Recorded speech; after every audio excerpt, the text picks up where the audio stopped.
Iceland itu ternyata penuh dengan Greenland dan Greenland itu ternyata penuh dengan es kayak gitu loh. Itu fakta-fakta yang asik sih. Ya emang kalau dari kecil tuh aku emang doyan baca, tapi kalau waktu SMP tuh ya jujur aja ya isi isi dari iPadku tuh ya juga sama kayak kalian gini mungkin banyak gamenya gitu. Dulu tuh bahkan aku sempat kaget kan waktu masuk SMP 4 Pakem. Dulu kan ada pas angkatanku itu dijelasin aturan di GOR. Itu aturannya ada yang nyebutin bahwa siswa 4 Pakem itu dilarang main PS. Terus aku kaget. Sekarang masih ada nggak tuh aturannya? Masih inget banget tuh.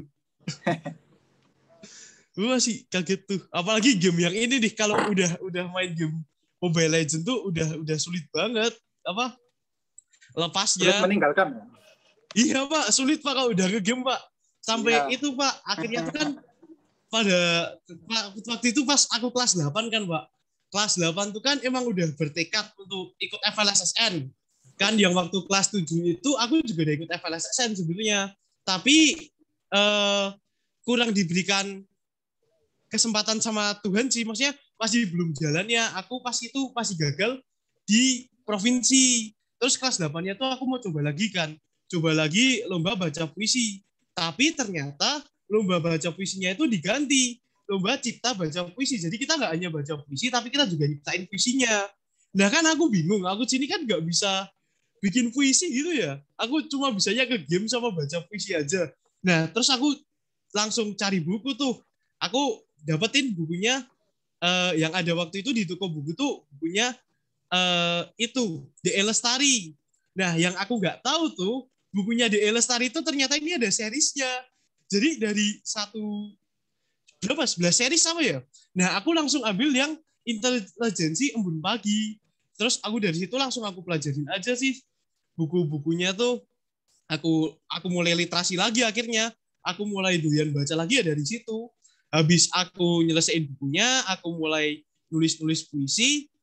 Terus aku juga baca bukunya ini nih, Sapardi Djoko Darmono yang Dukamu Abadi. Itu ini nih bukunya nih. Itu aku juga baca itu bukunya. Nah, tapi kan kalau apa? Kalau zamanku dulu tahun 2017 itu kan masih sulit ya. Kalau kita mau cari buku gitu kan literasi itu belum sedigital sekarang. Maksudnya buku aja kita juga masih yang book, yang paper, belum yang e-book. Kalau sekarang mah kita kayak banyak banget gitu gak sih Bu? Buku-buku e-book gitu. Kita kalau mau cari artikel aja tuh kayak gampang banget. Makanya kalian tuh ayo kita mulai doyan baca lah.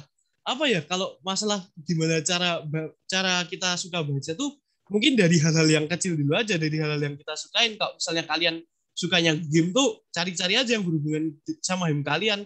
Kayak misalnya nih kalau kalian doyan main FF nih, carilah cara gimana jadi FF biar pro player misalnya kayak gitu. Apakah kalau kalian main Mobile Legends tuh ya cari aja apa artikel-artikel tentang Mobile Legend gitu. Ya kan mulai dari situ kan nanti kalian bisa berliterasi ya. Mulai belajar membaca, terus nanti sedikit demi sedikit juga mungkin nanti bakal banyak yang kalian baca. Nah, terus nih, kalau misalnya kalian tuh pengen baca yang lebih, terus gimana cara cari e-booknya dan gimana cara buat maksimalin iPad kalian, mungkin kalian bisa install aplikasi-aplikasi ini nih. Ini tuh salah satu aplikasinya namanya Ipusnas. Nah, di Ipusnas itu tuh itu kayak banyak banget gitu loh buku-buku yang bisa kalian baca secara gratis. Gratis tis, karena itu tuh apa ya aplikasi dari pemerintah gitu. Jadi ya bisa atau kalian misalnya ini ada BookMate nih. BookMate ini juga banyak banget aplikasi-aplikasi banyak banget buku-buku yang gratis, tapi kalau BookMate itu lebih cenderung ke bahasa Inggris sih. Apa misalnya kalau kalian tuh malas baca, terus gimana ya cara buat ningkatin literasinya, mungkin kalian bisa cek di Spotify kan itu banyak kan buku-buku yang dibacain sama sama casternya gitu, sama yang menciptakan channelnya gitu kan banyak. Atau mungkin kalian pengen ambis nih dari sekarang, kalian mungkin bisa cek ini nih aplikasi Z ini nih. Ini tuh banyak banget juga apa teori-teori sama materi-materi yang diberikan. Kalau misalnya kalian tuh ngerasa kayak aduh masih kurang nih pelajaran di sekolah atau masih pengen yang lebih nih, itu bisa juga cek aplikasi ini. Atau yang diciptain pemerintah juga nih, ada nih namanya rumah belajar. Aku dulu pas SMA juga sering pakai aplikasi ini karena memang yang pertama ini tuh aplikasinya gratis, terus ini juga banyak banget gitu materinya. Atau mungkin kan buat teman-teman yang cewek nih, mungkin yang pengen membaca cerita tentang kisah kasih di sekolah nih, mungkin kalian bisa cek ini nih, aplikasi ini. Nah ini tuh banyak banget cerita-cerita kayak gitu. Selain itu tuh kalian juga bisa nulis cerita kalian sendiri gitu. Kalau kalian misalnya pengen berkreasi atau melampiaskan bakat kalian. Nah, terus ini nih mungkin buat saran ke OSIS atau tim jurnalistik ya. Jadi ini tuh kalau kemarin aku lihat tentang literasi itu kan salah satunya tuh kalian tuh bisa membaca dan juga menulis. Nah ini mungkin ini adalah akun Instagramnya progresif itu ekstrakurikuler jurnalistik Padmanaba, itu kan bisa dibaca. Nah di akun Instagramnya ini tuh semuanya tuh dikelola oleh siswa dan kebanyakan tuh bisa menuliskan apa yang mereka kreasikan tuh loh. Kayak itu bisa dilihat, itu ada banyak banget mailbox-nya itu, kalau nanti kalian cek itu tuh kayak semuanya tuh ditulis sama siswanya. Mungkin nanti bisa sih selanjutnya dikembangin buat kayak Pratnya Siwi gitu. Nah, terus ya kan masalah literasi digital, apalagi kan ini kalian kan apa udah di iPad tuh ya. Nah, aku tuh sebenarnya dulu waktu kelas 7 itu tuh aku juga udah pakai iPad. Bahkan aku tuh kayak sangat manfaatin iPad gitu loh. Aku dulu kalau nulis puisi, nulis apa-apa tuh selalu di iPad. Ini nih contohnya salah satu puisiku yang waktu itu buat lomba Pratnya Siwi Kultur Festival tahun Ya. 2017. PCF ya Mas Hardo ya? Iya Pak. Ya, Pak Anung masih ingat. Tolong dibacakan satu bait Pak. Mas Waduh, ini baca puisi ini Pak. Ya, coba ya. Masih ya. Ya, biar adik-adiknya ini terinspirasi begitu loh. Waduh. Oke. Ya, sampai juara ke Surabaya itu ya. Waduh, Ya. halo Bu Cahaya. Ya, halo, sehat Bu selalu. Cahaya, Bu Cahaya nih mentor dulu waktu itu. Coba ya. Di dalam gelas itu tersua tirta-tirta, ragam warna dan rasa, dari Banggala sampai Papua. Terlipat perbedaan, terbentangkan persatuan. Iya gitu sih Pak. Bang agak lama nggak baca juga nih puisinya. Iya, jadi ini luar biasa. ini puisinya dulu waktu tahun 2017 2018 waktu PCF. Nah, terus nih ya ini sekalian ya Pak, kan udah cerita tentang literasi digital nih Pak. Aku mau cerita juga Pak tentang pengalaman ke Surabaya. Jadi mau tebak-tebakan dulu nih. Ada yang tahu nggak ini siapa? Egi Maulana. Nggak, bener banget. Jadi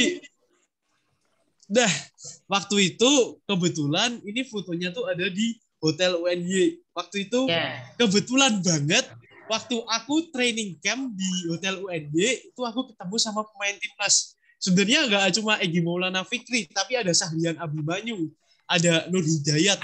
Pokoknya banyak banget pemain timnas bener-bener bareng itu TC antara tim FLSSN Yogyakarta sama tim pemain timnas. Ya, jadi foto yang pertama tuh semuanya bermula dari sini. Ini waktu aku juara satu lomba cipta baca puisi tingkat provinsi. Iya Bu. Nah ini bisa dilihat banget itu potongannya tuh masih potongan anak Pratnya Siwi banget, nggak kayak sekarang. Kalau dulu tuh masih potongannya 1-2-1. Itu aturannya masih ada nggak? Nah ini sekarang gini Mas Hardo. Anak Pratnya Siwi ini kan aturannya emang harus seperti itu. Tapi adik-adik kelasmu ini banyak yang ngeyel nih Mas Hardo. Tipsnya gimana nih biar nggak ngeyel? Ya, turutin aja. Kalian nggak nurutin peraturan sekolah, insya Allah juga prestasinya juga barokah. Iya, jadi aduh, iya, jadi mulainya tuh dari sini. Ini dulu waktu juara 1 provinsi. Nah, terus kan udah situ terus aku ketemu nih sama teman-teman kontingen dari tim Yogyakarta. Nah, waktu itu ketemu pertama kali itu di dinas pendidikan Yogyakarta. Terus juga waktu itu dikasih kesempatan buat TC di Hotel UNY kayak yang tadi tak sampaikan. Nah, itu tuh TC-nya asik banget beneran. Kayak seminggu tuh kalian cuma apa ya? Cuma tidur-tiduran di hotel, dapat makan, terus juga cuma suruh ngembangin bakat kalian. Kurang asik apa sih? Kalian ngelakuin sesuatu yang kalian senengin, tapi biaya makan, biaya tidurnya tuh dibayarin sama negara. Kalian tuh makannya tuh juga enak-enak banget gitu loh, enggak? Ya. Ya bener-bener kayak makanan hotel gitu sih. Iya. Mantep banget gitu. Nah, waktu itu kan udah dari TC itu, terus selang beberapa bulan kemudian kita tuh berangkat ke Surabaya. Di Surabaya tuh juga lagi-lagi kita juga lomba juga dibiayai negara. Kita tuh peserta nih ya, kalian tuh cuma masuk nasional. Itu tuh dulu pas angkatanku udah dapat 4 juta sendiri. Bener-bener 3 apa 4 juta gitu. Bener-bener udah cash. Udah dimasukin ke ATM BNI. Iya. Itu tuh baru jadi peserta loh, itu kita udah dapat sekitaran segitu. Beasiswa prestasi ya Hardo ya. Iya Bu, kita kan bener-bener dapat kan Bu. Belum Iya, lagi dapat. kita dapat uang transport gak sih Bu? Dapat. Iya kan? Nah, udah kayak gitu, udah kita dapat uang tuh. Kita tuh masih nginepnya aja tuh di Hotel Grand Mercure. Grand Mercure tuh bukan hotel yang kaleng-kaleng juga, itu hotel berbintang loh. Kita nginep di sana. Makannya juga enak-enak, makannya dibayarin, kita nggak perlu bayar buat nginep. Terus kita juga punya teman baru dari berbagai provinsi di Indonesia. Kayak teman-teman dari Papua, teman-teman dari Aceh. Kalau waktu itu sih aku dapat temennya tuh dari Sulawesi. Ya, karena aku dapat teman sekamar dari Sulawesi. Dan cabangnya dia tuh bukan puisi juga, tapi cabangnya dia tuh itu kesenian tradisional, alat musik tradisional gitu. Nah, udah kan kita sana lombanya tuh mulainya dari yang pertama tuh ada yang namanya kayak briefing gitu, kayak technical meeting lah. Nah, dari technical meeting itu kita jelasin besok itu buat nulis puisinya temanya apa, terus cara baca puisinya gimana, teknis-teknisnya gimana. Terus pada hari berikutnya kita baru mulai tuh buat cipta puisinya. Cipta puisinya tuh jadi, kan itu di hotel kan, hotelnya tuh ada kolam renangnya. Nah, para jurinya tuh pinter. Gimana caranya biar bisa dapat inspirasi siswanya itu, makanya tempatnya tuh ditempatin yang di tempat terbuka, di dekat kolam renang itu tadi. Nah, dari situ habis kita 1 hari nulis puisi, terus kita hari berikutnya tuh baru baca puisi. Kayak gitu. Nah, habis baca puisi selesai, kita tuh hari berikutnya tuh masih diajak jalan-jalan lagi. Waktu itu diajak jalan-jalannya tuh ke itu sih, ke tempatnya tentara di Surabaya, ke pusatnya tentara gitu. Tapi asik. Nah, yang bikin asik lagi tuh ternyata dari tim Yogyakarta itu semuanya berhasil meraih piala. Dari gitar solonya yang juara 1, terus tarinya yang jadi 5 penyaji terbaik, kesenian musik tradisionalnya juga menjadi 10 penyaji terbaik, dan akhirnya kita tim dari Jakarta tuh bisa meraih pertama kali juara umum. Itu asik banget sih pengalamannya kayak gitu. Dan yang bikin asik lagi nih kan teman-temanku dari SMP 5 ya, teman-teman yang tari itu. Nah, pas di SMA 3 tuh kayak kita reunian gitu. Kayak gimana ya, ketemu teman-teman dulu. Awalnya yang jadi lomba malah kita jadi satu angkatan bareng, satu alma mater juga. Asik pokoknya kalau masalah lomba itu. Mungkin gitu sih Bu untuk ceritanya Bu. Oke, wow, menarik sekali ya. Jadi Kak Hardo selain lomba berkompetisi, ternyata banyak sekali pengalaman menariknya ya Kak Hardo ya. Iya Bu. Ya, banyak teman, ketemu orang terkenal, dan menikmati fasilitas hotel bintang 4 atau bahkan bintang 5 ya Kak Hardo ya. Iya Bu, itu asik banget sih Bu. Oke. Baik, kepada para siswa kelas 7, 8, dan 9, ini adalah kesempatan yang baik sekali kita bisa bertemu dengan kakak kelas kalian yang sekarang sudah menjadi alumni yang sangat berprestasi. Silahkan digali semua pengalamannya dan perjuangannya seperti apa. Silahkan kalau ada yang mau bertanya, silahkan untuk raise hand dulu, kemudian nanti saya persilahkan. Jangan lupa untuk menyalakan kamera nanti yang mau bertanya. Silakan. Ayo, ini kesempatan yang mungkin kalau kita pas pembelajaran tatap muka juga nggak tahu juga apakah bisa menghadirkan Kak Hardo juga, karena Kak Hardo juga cukup sibuk ya kalau udah tatap muka ya. Iya. Udah nggak di Jogja Bu kalau udah di Jakarta. Ini Bu Nia, yang harus bertanya adalah satu yang passionnya hampir sama dengan Kak Hardo, yaitu di bidang seni salah satunya. Walaupun Kak Hardo ini selain seni juga matematikanya juga oke, begitu. Coba Syakira Marsha nanya, Syakira Marsha. Mana Syakira Marsha?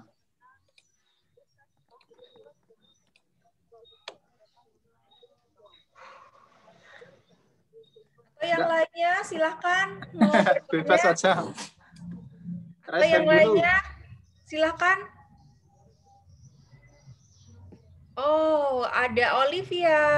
Olivia Gautama, ya. Silakan Olivia. Halo Kak, nama saya Olivia. Mau tanya Kak, biasanya pengalaman seru apa aja sih yang bisa didapat di SMP Negeri 4 Pakem? Oke. Keren banget tuh pertanyaannya. Kalau pengalaman seru apa sih?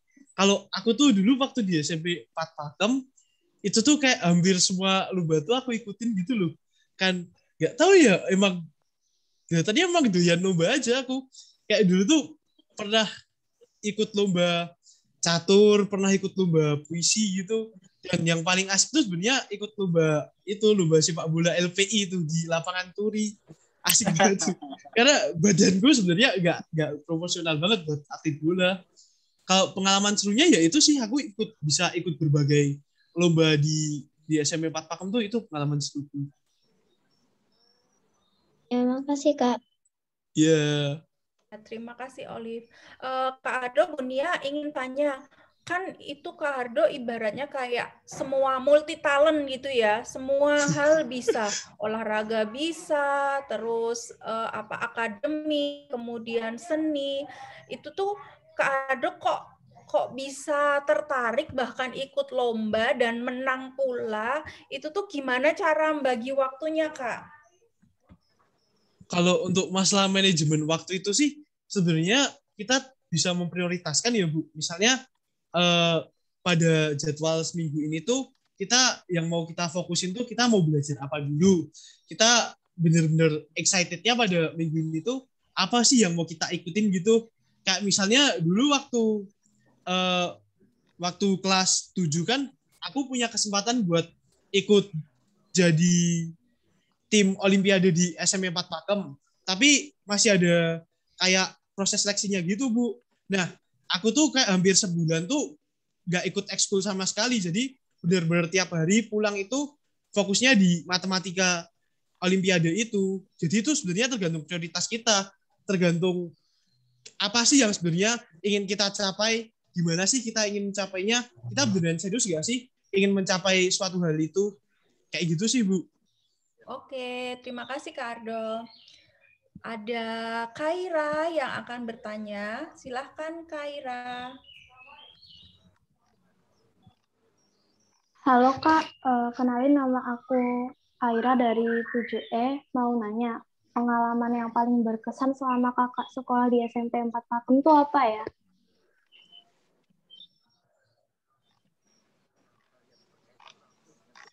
Pengalaman yang paling berkesan apa ya? Sebenarnya hampir setiap pengalaman itu berkesan sih. Kalau untuk sekolahnya apa ya? Ya itu kalau yang aku ceritain tadi sih, pengalaman yang sampai sekarang masih aku inget tuh pengalaman ikut lomba tingkat nasional itu yang paling aku berkesan karena bener-bener di situ tuh aku menikmatin gimana rasanya terbebas dari mata pelajaran gitu. Gimana rasanya tidur di hotel, nggak bayar, dapat makan, dapat uang kayak gitu. Asik banget. Oke, Kak, makasih. Ya. Terima kasih, Kak Ira. Selanjutnya ada Mayang. Halo Kak, namaku Mayang Permani Suryaningrum dari kelas 7E. Nah, aku ini mau tanya, Kakak kan tadi aku lihat kayak banyak banget gitu ya ikut lombanya, terus dari berbagai macam cabang dan itu hampir semuanya menang.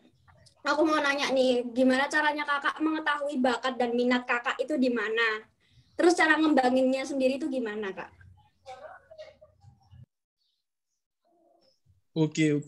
Kalau untuk masalah bakat dan minat sebenarnya tuh aku mulai pertama dari hal yang aku sukain. Hal yang aku sukain tuh contohnya sepak bola apa. Aku suka kayak ngomong gitu tuh aku suka tuh loh.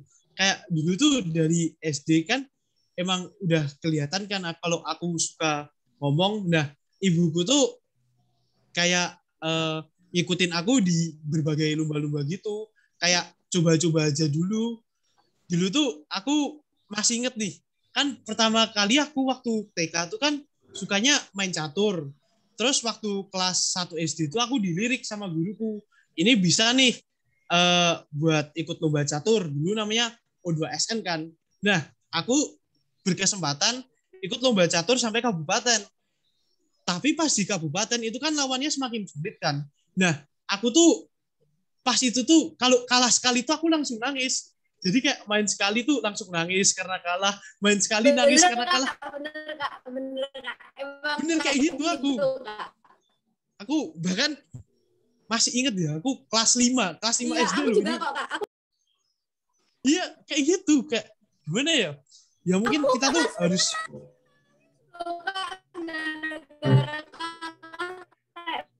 begituan. Beneran. Iya. Kayak gitu gak sih? Ya itu makanya kalau untuk masalah gimana cara ngembanginnya, ya mungkin dengan ikut lomba-lomba itu bisa, karena dengan ikut lomba-lomba itu kita tuh punya suatu mental yang nantinya tuh bakal kebentuk, yaitu mental juara. Dimana kalau yang tadinya kita kalah itu nangis, kita jadi udah kayak nggak nangis lagi gitu loh. Kayak ya udah semakin kita bertumbuh dewasa, kita udah bisa, oh ya udah kayak gini rasanya kekalahan. Oh ya udah besok coba lagi. Dan itu kalau gimana cara taunya, mungkin dari hal-hal yang deket dari kalian dulu aja, kayak hal-hal yang kalian sukain dulu, dan itu benar-benar kalian niatin. Kayak misalnya tadi kan aku sepak bola tuh badanku tuh berapa ya dulu, beratku SMP tuh hampir 100 kilo, kan udah gak mungkin banget kan tinggi 160 cm, beratnya 100 kilo jadi pemain bola. Kayak apa ya, kayak gentong di lapangan gitu loh jadinya. Kayak jadi tiang gawang ya. Tapi ingat nggak Mas Harto, kita pernah sepak bola di Stadion Tridadi. Ingat Pak, itu awal mulanya mencetak gol. Iya. Ya dari situ aja kalian tuh niatin bener-bener. Kalau apa ya? Aku pernah ada yang bilang kalau bisa tuh bakat kalian tuh minimal kalian lakuin 6 jam sehari. Jadi nanti kalian tuh bener-bener terampil.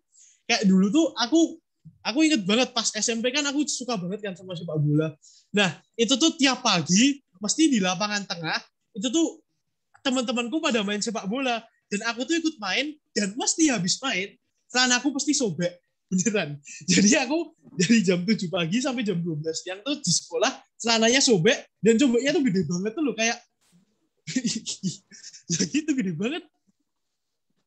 Ya pokoknya kalian terus niatin aja. Kayak kalau kalian tahu pemain basket Stephen Curry itu tuh dia gimana biar 3 point-nya jago, dia tuh nembak perharinya minimal 100 apa 1000 3 point gitu dari setiap titik.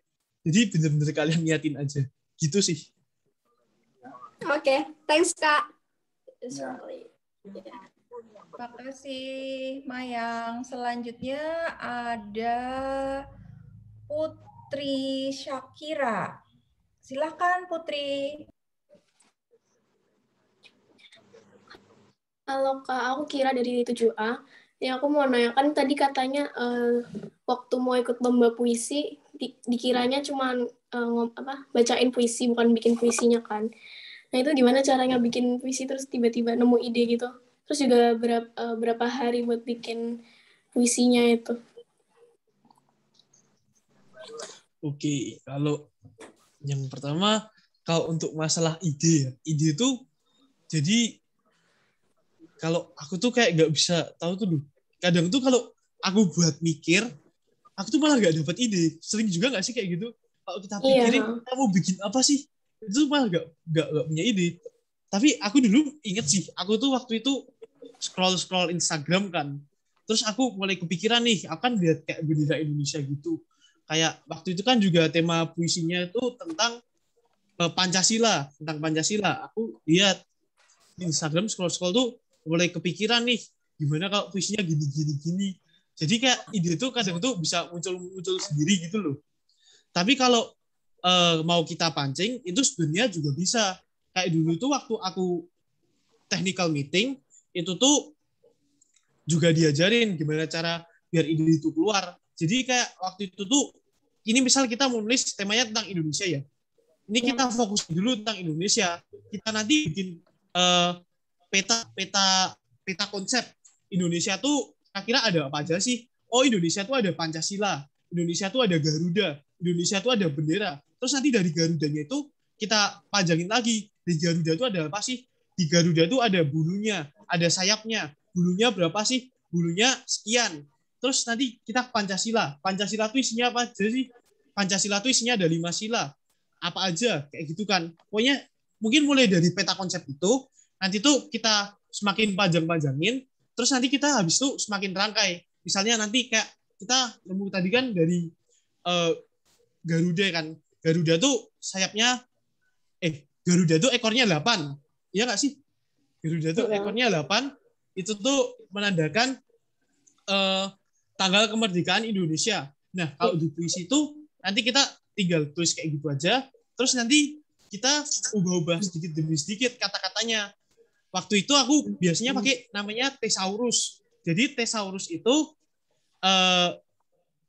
aplikasi kita tuh bisa cari kayak sinonimnya dari kata itu. Kita cari sinonimnya yang lebih indah. Misalnya dari kayak matahari itu nanti bisa jadi kayak ada thesaurusnya itu mentari. Nah, dari tadi kan Garuda 8 ekor, terus tanggal kemerdekaan. Ini misal bisa dirangkit jadi ekor Garuda tanggal kemerdekaan Indonesia. Jadi mungkin dari situ bisa dirakit. Yang penting tuh kita tahu, kita fokusin dulu kita menulis apa, terus nanti tinggal dipanjang-panjangin aja kayak gitu kalau masalah ide. Tapi juga keseringan kalau aku pribadi sih kayak tadi, kayak tiba-tiba tuh kalau dipaksa menulis apa tuh bener-bener gak bisa. Tapi waktu kita lagi di kamar mandi atau waktu kita baru pergi kemana, itu tuh baru keluar ide dulu. Terus kalau udah kayak gitu tuh, kalau bisa cari kertas atau kamu tulis di HP, kamu tulisin semua aja idenya. Karena ide itu biasanya nggak muncul 2 kali. Terus untuk waktu berapa lama buat nulis itu agak lama sih. Kan waktu itu tuh juknisnya tuh keluar bulan akhir-akhir tahun 2016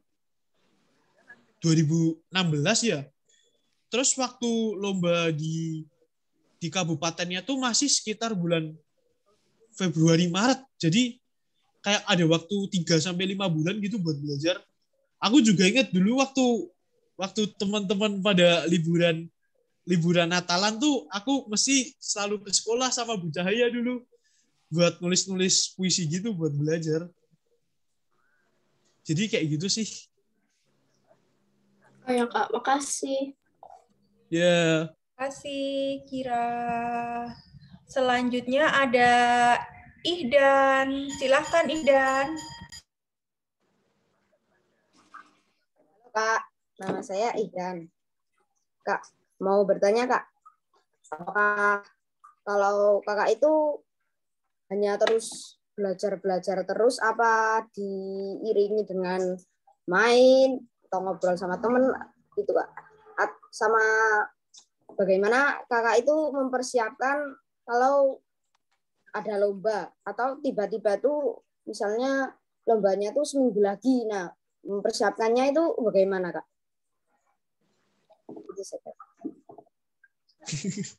Bisa banget nih pertanyaannya. Aku sering banget denger katanya anak 4 pakem tuh belajar terus gak sih Pak? Iya. Kalau dulu waktu aku kelas 7, kelas 8 tuh masih agak santai ya sebenarnya ya.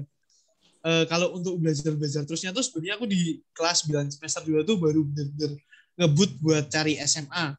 Tapi kalau untuk kelas 7, kelas 8 tuh sebenarnya ya masih sambil main-main aja. Tadi kan juga udah aku liatin isi HP-ku kayak gimana tuh, banyak gamenya juga kan. Jadi santai aja lah, kita tuh belajar kalau kita seneng aja, kalau kita mood. Kalau misal kita nggak mood tuh mau belajar kayak gimana pun tuh nggak bakal masuk gitu kalau di aku. Terus untuk gimana cara nyiapin lomba yang mendadak sih, menurutku ya itu kalian selama seminggu itu tuh benar-benar diprioritasin. Kalau kegiatan kalian tuh buat mempersiapkan lomba itu, untuk kegiatan-kegiatan yang lain kayak misalkan ekstrakurikuler gitu mungkin kalian bisa izin dulu karena ada lomba ini, lomba itu kayak gitu. Dari sekolah kan juga pasti mewadahi kan. Apalagi kalau kalian bilang ke sekolah kalian ada lomba ini, mungkin juga dibantu sama sekolah. Dulu aku masih inget, dulu waktu aku lomba yang tingkatnya kabupaten pun, aku sampai didatengin guru teater gitu dari sekolah juga, mantan guru teaternya 4 pakem. Jadi mungkin kalian bisa bilang ke guru kalian gitu, Bu, saya ada lomba ini, mungkin bisa dibantu. Terus kalian juga bisa mempersiapkan sendiri di rumah, atau mungkin ada kalian punya guru yang bisa ngebimbing kalian di lomba itu juga, kalian bisa bilang buat persiapan gitu. Mungkin gitu sih. Baik Kak, terima kasih. Terima kasih Idan. Ini yang bertanya dari tadi diborong kelas 7 ya Pak Anung ya. Ayo Iya. kelas 8, kelas 9 mumpung kesempatan ini silahkan untuk bertanya. Selanjutnya ada Akil kelas 7E, silahkan Akil. Halo Kak, nama saya Akil. Mau nanya, kan tadi dari sekian banyak lomba itu aku lihat kebanyakan lombanya menang catur. Nah, gimana cara belajar catur dan Kak Boni cari lawan itu di mana? Cari lawan main catur itu di mana? Makasih. Oke, makasih nih. Pertanyaannya asik banget nih. Jadi aku kebanyakan lomba catur itu karena tadi aku mulai belajar catur tuh benar-benar dari kelas 1 SD. Kelas 1 SD yang awalnya O2SN, terus mulai ikut lomba-lomba yang lain. Nah, di catur ini tuh ternyata banyak gitu lomba-lombanya. Ada juga yang namanya Kejurkap. Kejurkap itu kejuaraan kabupaten.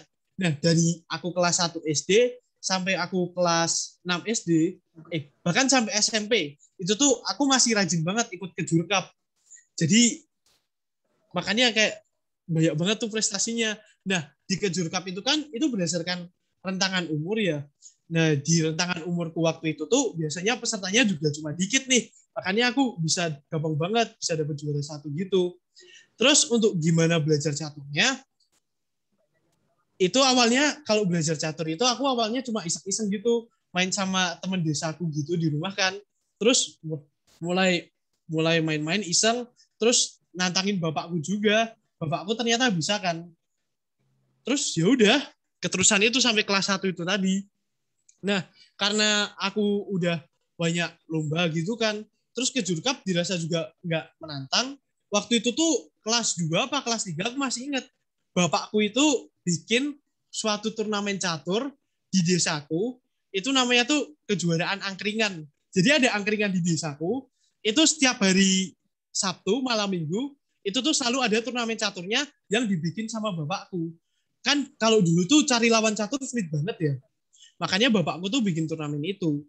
Nah, kalau keadaannya sekarang nih, apalagi di era digital, kayak kemarin kan yang baru viral tuh Pak Dadang, tahu nggak sih, Dewa Kipas yang nantangin Butam Chess.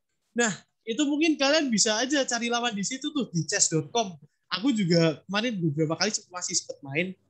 Cari aja lawan di situ di chess.com tuh, nanti lawannya juga bakal disesuaikan sama kemampuan kalian. Jadi nggak usah takut lawannya bakal sulitan atau kegampangan, sesuai sama kalian. Kalau masalah cari lawan kayak gitu. Apa kalau dulu tuh temanku yang juara catur itu tuh juga ada yang cara cari lawannya tuh dia datang ke tempatnya kumpul ojek-ojek gitu, terus dibayar, ditantangin. Kayak misal, nih Pak ada 10.000, kalau bisa ngalahin saya kasih 10.000, kayak gitu.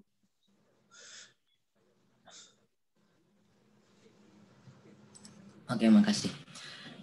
Oke, terima kasih Akil. Selanjutnya ada Zahwa. Silahkan Zahwa. Perkenalkan, nama saya Zahwa dari kelas 7C. Saya ingin bertanya, cara membagi waktu antara belajar dan bermain bagaimana ya, Kak? Terima kasih. Nah, ini Kak Ardo, penting ini Pak Ardo. Penting ini. Kalau untuk aku sendiri sih udah dibiasain ya dari kecil tuh, pokoknya kalau udah habis jam 6 ke atas itu tuh kita harus belajar. Jadi kayak aku biasanya main game kan pulang sekolah jam 4. Nah, jadi jam 4 sampai jam 6 tuh bener-bener aku puas-puasin gitu buat main game. Terus nanti habis jam 6, habis mandi, habis makan, itu tuh udah fokus belajar kayak gitu. Ya, berarti intinya disiplin ya Kak Ardo ya. Iya disiplin, Pak, bener banget Pak. Dan komitmen dengan apa yang sudah kita buat, seperti itu ya. Iya. Terima kasih Kak. Terima kasih Zahwa. Selanjutnya ada Muhammad Jiro. Silakan Jiro. Halo Kak, nama saya Muhammad Jiro. Saya mau izin bertanya Kak. Kakak selama SMP, SMA pasti ada rasa bosan dengan kegiatan yang banyak dan tuntutan nilai yang bagus untuk mencapai target atau tujuan sekolah berikutnya. Gimana cara kakak kelola mood biar semangat belajar? Terima kasih. Oke, itu nice banget pertanyaannya. Kalau rasa bosan sih, bosan banget. Apalagi dulu pas yang itu Olimpiade Matematika, ketika teman-teman bisa main futsal di sini tuh harus kerjain soal matematika yang sulit itu bosan banget sih sama rasanya di kelas. Nah, caranya tuh ya mungkin sekali 2 kali tuh kita bolehlah curi-curi kesempatan buat main game, buat ngelakuin hal-hal yang kita senengin. Tapi jangan sampai keterusan. Jadi kayak buat bangkitin mood dulu lah. Misal kayak habis belajar banyak nih, kita kayak ngapresiasi diri kita, beli es krim nih, atau misalnya main game ML 1 gamean. Nah, itu habis itu tapi nanti jangan keterusan main ML-nya, tapi lanjut belajar lagi. Kayak gitu sih kalau dari aku. Oke Kak, terima kasih. Oke, terima kasih Ciro. Selanjutnya masih ada Gina. Gina, silahkan. Halo Kak, namaku Gina. Mau tanya Kak, kan kalau puisi itu kan ngomong di depan banyak orang ya Kak. Nah itu gimana cara kita tuh buat percaya diri untuk ngomong dan nggak takut atau gugup gitu Kak? Gimana Pak? Oke, itu pertanyaannya juga nice banget sih. Yang pertama sih, biasanya kalau aku ada ritual sebelum tampil tuh biasanya aku kayak nenangin diri gitu. Kayak nenangin diri, terus baca-baca teksnya dulu juga. Kayak gimana sih ini teksnya, udah dimantepin lah. Sebelum kita tampil tuh, kita yakinin diri kita sendiri kalau yang bagian ini tuh udah hafal. Kita pokoknya udah siap tampil, kita doa juga. Pokoknya udah kayak masa-masa tenang sebelum tampil gitu. Nah, kalau untuk tips percaya dirinya tuh, aku pernah dulu dikasih tips. Itu tuh kayak kita tuh kalau tampil tuh jangan kalau misalnya kita takut sama penonton nih ya, kita tuh jangan lihat penontonnya, tapi kita tuh kayak lihat satu titik di atas di atas penontonnya gitu, dan kita tuh fokus ke titik itu. Maka nanti itu kayak jadinya bisa ngurangin rasa minder dan takutnya kayak gitu. Kalau selain itu sih juga mungkin bisa dilakuin sebelum tampil tuh, kita juga bisa mempersiapkan diri kita gitu loh. Kita latihan, kita tampil di depan teman kita tampil di depan kakak kelas, kita tampil di depan adik kelas, kita tambah jam terbang kita aja pokoknya. Iya Kak, makasih Kak. Oke, terima kasih Gina. Selanjutnya tadi ada Bagas yang mau bertanya. Halo Bagas. Bagas. Halo Bu. Silakan Bagas. Oke, sebelumnya Assalamualaikum warahmatullahi wabarakatuh. Perkenalkan, nama saya Bagas Purgati dari 9C absen 8. Ya, halo Bagas, gimana? Tadi di awal waktu membacakan biodata tentang Kak itu kan tadi juga Macan ya ikut salah satu jadi ketua ya. Nah itu tips kan itu termasuknya event yang besar banget ya Kak ya. Nah itu mungkin apa sih tipsnya kalau misalnya membuat event yang besar kayak gitu? Apa aja yang harus dilakukan selain menyiapkan mental dan ya menyiapkan selain itu? Makasih. Iya, ini keren. Oke, untuk event ya. Sebenarnya aku waktu jadi ketua Jubah Macan tuh pas tahunku kan 2020 kemarin, pas awal-awal pandemi, jadi nggak ada event tempatku pas angkatanku, yang ada tuh angkatan bawahku. Nah, tapi untuk mempersiapkan event yang besar kayak gitu sih, kalau yang kemarin kan yang terakhir yang viral itu kan yang The Ethereal ya, yang rame di TikTok, rame di YouTube itu kan. Nah itu sih mungkin kalau dari cara mereka tuh bisa beradaptasi dengan anak-anak muda, dengan target pasar mereka gitu loh. Makanya mereka sambil buat TikTok, terus bikin IG juga, bikin yang asik-asik kayak gitu. Tapi kalau misalnya untuk suatu event besar sih, kalau dari SMA 3 sendiri itu udah kayak gimana? Udah kayak rutinitas gitu loh, kita bakal ngadain event dan kayak udah terbiasa juga gimana ngadain eventnya. Mungkin kapan-kapan bisa sih ya kita kayak training and sharing gitu sama teman-teman di SMA gitu. Kita ajarin gimana cara publikasi, kita ajarin gimana cara jadi acara, kita ajarin gimana cara ngelola event, mungkin gitu bisa kali ya kita adain TNS gitu. Lebih banyak training and sharing gitu sih mungkin. Gimana nih guys? Oke Kak, siap. Kapan-kapan aku hubungi kakaknya. Oke, siap.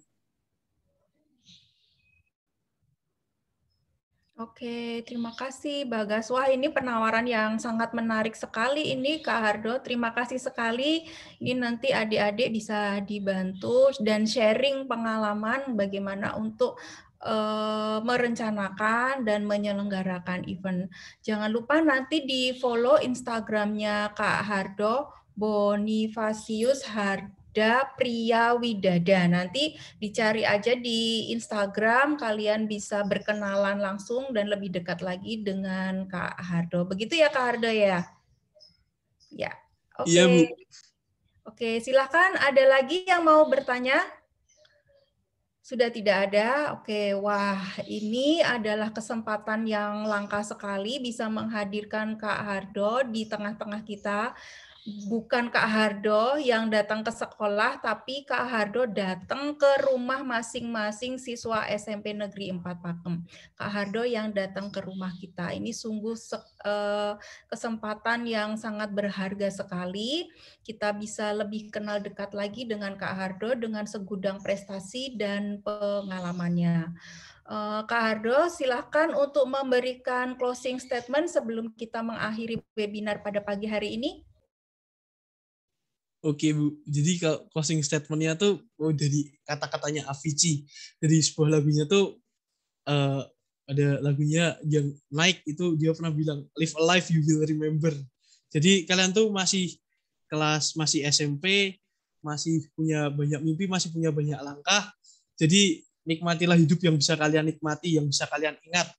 Dan jangan takut untuk melangkah ke depannya, karena apa yang kalian langkahkan sekarang itu pasti ke depannya akan bermanfaat. Kayak gitu sih, jangan pernah takut. Oke, terima kasih sekali Kak Hardo sudah meluangkan waktu untuk kami, dan ini adalah pengalaman berharga yang bisa kami petik dari Kak Hardo, bahwa dengan segudang prestasi itu ditempuh Kak Hardo dengan perjuangan, begitu ya Kak Hardo ya. Bahkan Kak Hardo sampai tahu passion-nya itu ada di mana, itu bukan sesuatu yang mudah ya Kak ya, tapi dari hal-hal yang Kak Hardo senangi, kemudian dilakukan berturut-turut sehingga menjadi aktivitas rutin dan tidak pernah takut untuk menghadapi tantangan, mengikuti lomba, dan akhirnya menjadi prestasi. Dengan berbagai macam prestasi akhirnya menemukan passion-nya. Begitu ya Kak Hardo ya? Oke. Iya, Bu. Ya. Lalu selanjutnya dari Bu Cahaya. Halo Bu Cahaya, apakah Bu Cahaya masih ada di sini? Bu Cahaya? Ya, masih Bu Nia. Ya, Bu Cahaya adalah salah satu pembimbing Kak Hardo dulu waktu mengikuti lomba di tingkat nasional. Mungkin ada yang mau disampaikan untuk Kak Hardo dan siswa SMP Negeri 4 Pakem, Bu? Iya. Terima kasih Bu Nia atas waktu yang telah disampaikan. Terima kasih banyak untuk Kak Harda Bonifasius Harda Priyawijaya yang multi talent ya, memiliki banyak talenta dan pantang menyerah. Ya, jadi saya ingat ketika latihan, misal salah satunya di UNY itu pernah juga menemukan jalan buntu ya. Artinya bagaimana Bu, ini kata apa yang paling tepat? Ya, pokoknya sekarang nyantai sendiri dulu. Akhirnya dengan dengan kesungguh-sungguhan, alhamdulillah membuahkan hasil yang luar biasa, bisa meraih juara 1 kabupaten, juara 1 provinsi, dan meraih prestasi juga di Surabaya. Ya, satu kata yaitu memang harus berjuang, tidak mudah putus asa ya. Jadi seperti yang disampaikan Hardo, mungkin ketika tidak berhasil itu menangis itu ya sebagai ungkapan perasaan, tetapi tidak berhenti di menangis, kemudian berjuang lagi. Iya, ya terima kasih Kak Hardo yang sudah berbagi kepada anak-anak kelas 7, 8, dan 9. Demikian kalau memang kita ingin berhasil harus berjuang. Mudah-mudahan semua pengalaman sharing yang diberikan Kak Hardo sungguh bermakna, bermanfaat bagi para siswa, termotivasi untuk berprestasi dalam bidang apapun sesuai dengan tadi yang dikatakan Bu Nia, passion masing-masing. Iya. Saya kira ini Bu Nia.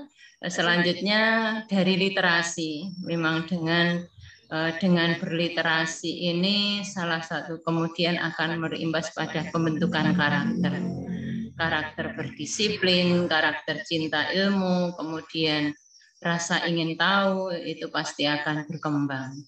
Kemudian dengan berliterasi seperti tadi yang diraih oleh Kak Hardo, yaitu dengan kemampuan dan prestasi dalam bidang menulis, ya, baik itu menulis puisi, menulis cerpen, maupun jurnalistik atau menulis opini. Karena kita bisa menulis, kita bisa menuangkan gagasan, itu pasti diawali dari kebiasaan kita yang suka membaca. Kalau kita suka menulis tetapi tidak suka membaca, itu sesuatu hal yang nonsens ya, artinya tidak mungkin. Orang berani menulis pasti karena dia suka membaca. Oleh karena itu anak-anakku, mari gemar membaca dari sekarang, mungkin dari kemarin, dari sekarang, dan seterusnya. Karena dari kegemaran membaca, anak-anak akan punya banyak pengetahuan dan sangat membantu ketika anak-anak mau berkarya. Demikian Bu Nia, tanggapan saya. Terima kasih sekali kepada Ananda Hardo ya, Kak Hardo ya sekarang ya. Sukses selalu ya nak ya. Iya. Iya. Terima kasih Bu Iya, Cahaya. terima kasih. Sukses selalu Nak Hardo. Berikutnya Pak Anung, silakan Pak Anung untuk memberikan closing statement. Di unmute dulu Pak. Ya. Oke, yang pertama terima kasih kepada Kak Bonifasius Hardo Priyowidodo. Yang ini sebenarnya saya sudah kenal dengan Mas Hardo ini sejak sebelum masuk di SMP Negeri 4 Pakem dan setelah Mas Hardo lulus. Artinya nama Kak Hardo ini ada dan fotonya di SD-nya Bu Nia dan juga teman-teman dan juga anak-anak. Termasuk juara ini Pak Anu, juara ya, 1 lomba minat baca di Kabupaten Sleman ya Harga ya. Iya, iya. Pialanya masih. Jadi satu hal anak-anakku sekalian, ini pembelajaran dari Kak Hardo, dari kesuksesan Kak Hardo minimal sampai saat ini. Karena ke depan kalau Pak Anung boleh memprediksi, Kak Hardo ini kuliahnya di FISIP UI. Dan kita tahu banyak sekali orang-orang penting yang alumni dari FISIP UI. Nah, apalagi dengan keahlian Kak Hardo yang seperti itu, bakat seperti itu, kalau berperan di dalam pembangunan Indonesia, insya Allah suatu saat nanti kita akan tahu ada nama Bonifasius Hardo Widodo di sana. Amin. Amin. Okay. Kemudian ini anak-anakku, satu hal yang kita petik dari Kak Hardo, yang pertama adalah disiplin dalam membagi waktu. Disiplin dalam membagi waktu dan disiplin terhadap komitmen yang sudah kita buat sendiri. Ini yang harus dipegang oleh anak-anakku Pratnya Siwi 2022, 2023, dan 2024. Betapa Kak Hardo ini walaupun sempat nggak fokus dalam tanda petik, kok bisa dikatakan nggak fokus? Karena kebetulan hobi Kak Hardo ini banyak. Sepak bola juga, kebetulan Pak Anung juga ngawal sepak bolanya. Tadi seperti sudah pernah Pak Anung sampaikan, kita pernah turnamen LPI di lapangan Turi. Kemudian pernah juga kita sparring lawan tim Sleman di Stadion Tridadi ketika itu Kak Hardo cetak gol. Kemudian futsal itu. Kemudian Pak Anung pernah juga mengantar Kak Hardo ini untuk O2SN cabang catur di SMP 1 Cangkringan ketika itu. Nah, kemudian Kak Hardo ini juga aktif di tim Olimpiade Matematika sampai di SMP masih. Kemudian Kak Hardo juga di seni cipta puisi, kemudian mungkin cerpen dan seterusnya. Nah, minat baca. Nah, tapi juga tidak menyisa artinya juga tidak menghilangkan serawung Kak Hardo. Artinya Kak Hardo juga masih punya waktu untuk main-main sama teman-teman. Mungkin nge-game juga. Tapi apapun itu, yang pertama adalah disiplin terhadap komitmen. Ketika komitmen sudah dicanangkan, gitu, ketika cita-cita itu sudah dikibarkan, nah maka itu adalah suatu tantangan yang kita kibarkan sendiri dan kita juga yang harus berusaha sendiri. Dan juga nanti Kak Hardo juga di closing statement akan menyatakan, nggak tahu nanti SMP Negeri 4 Pakem, tempat anak-anakku ini sekarang bersekolah, insya Allah akan selalu berusaha untuk memfasilitasi bakat kalian yang luar biasa, bakat dan hobi Kak Hardo yang seperti itu, insya Allah tidak akan jalan, tidak akan berlanjut manakala dukungan dari sekolah juga minim. Nah, nanti Kak Hardo juga akan sedikit menyampaikan bagaimana sih sekolah itu di SMP Negeri 4 Pakem, nyesel nggak di SMP Negeri 4 Pakem. Intinya itu anak-anakku sekalian ya, jadi komitmen dan kedisiplinan dan juga tanggung jawab terhadap diri sendiri. Dan jangan lupa ke depan juga kalian networking, kerjasama, jaringan terhadap teman-teman yang lain. Dan juga jaringan terhadap kakak kelas. Ini kan dunia ya, kita menghadirkan kakak kelas kan dalam rangka juga untuk membangun jaringan. Kak Hardo nanti suatu saat butuh partner untuk apa? Maka ini adik-adik kelas, kakak-kakak kelas, bahwa kalian semuanya adalah bagian dari keluarga besar Pratnya Siwi. Ini jaringan ini ke depan yang harus kita kembangkan. Terima kasih Bu Nia. Baik, terima kasih Pak Anung. Dan untuk yang terakhir Kak Hardo, ada sedikit pantun atau puisi untuk kenang-kenangan kami Kak Hardo. Aduh, apa ya Bu? Dikit aja. Mungkin tadi aja Bu nyampein closing statement yang diminta Pak Anung. Oh jadi iya, silakan. Kayak apa ya, bener banget tuh apa yang dikatain Pak Anung. Kalau di SMP 4 Pakem tuh kalian kalau nggak berprestasi tuh, kalau kalian nggak ngejar suatu prestasi, nggak ngejar suatu apa yang kalian niat itu agak rugi, karena sekolah tuh bener-bener apa memfasilitasi kalian. Kan tadi aku udah bilang kayak misal aku yang badannya besar aja tuh bisa ikut lomba LPI, apa aku yang bahkan cuma setingkat kecamatan aja tuh dibimbing bener-bener tuh loh sama sekolah, bener-bener didatengin guru. Jadi nggak ada ruginya lah kalau kalian sekolah di SMP 4 Pakem, bener-bener sekolah yang siap untuk menciptakan calon-calon juara. Terakhir apa ya? Oh, 2-3 burung unta SMP Negeri 4 Pakem berkarakter juara. Wow, hebat sekali. Terima kasih Kak Hardo ya. Dan semua ini diawali Kak Hardo dengan literasi ya Kak Hardo, membaca buku. Saya jadi ingat satu quote tentang membaca buku Kak Hardo. Membaca itu ibarat menambang, semakin dalam, semakin banyak hal berharga yang didapat. Betul ya Kak Hardo ya? Iya Bu.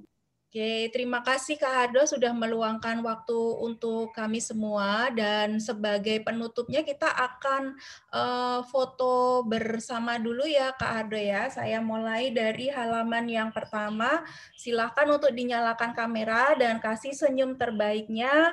Halaman pertama, 1, 2, 3, senyum. Saya lanjut ke halaman yang kedua, 1, 2, 3, senyum. Lanjut ke halaman 3, senyum. Nyalakan kameranya. Senyum. Halaman yang kelima, silakan dinyalakan. 1, 2, 3. Halaman yang keenam, silakan dinyalakan kameranya. Jangan lupa senyum. 1, 2.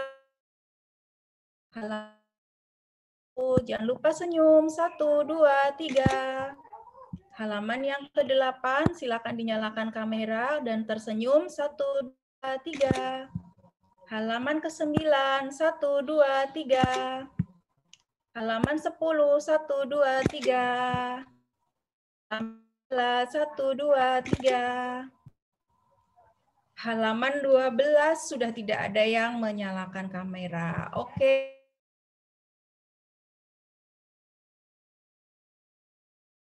Semoga nanti di lain kesempatan